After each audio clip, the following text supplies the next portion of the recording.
வாங்க வணக்கம். இன்றைக்கி மதியம் லஞ்சு பாருங்கள். சாம்பார் முருங்கைக்காய் மாங்காய் போட்டு சாம்பார். இன்றைக்கி வெள்ளிக்கிழமனால சாம்பாருங்க. கேரட்டு பொரித்து வச்சுருக்கேங்க. அடுத்து பாருங்க தயிர், சாப்பாடு தான் வச்சேங்க. வச்சு சாப்பாடு தட்டில் வச்சுக்கலாங்க. அது ஆவி போகுதுங்க. வெயிலுக்கு ஆவி போக எப்படி சாப்பாடு வச்சுக்கலாம்.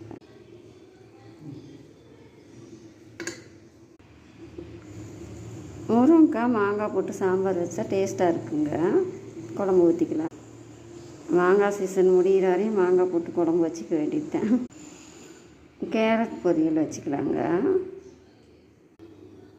மதியம் வச்சு பாருங்கள். சுட சுட சாதம், முருங்கைக்காய் மாங்காய் போட்டு சாம்பார், கேரட் பொரியல், தயிருங்க, கெட்டி தயிர். பிடிச்சிருந்தா ஒரு லைக் பண்ணுங்கள், ஷேர் பண்ணுங்கள், சப்ஸ்கிரைப் பண்ணுங்கள்.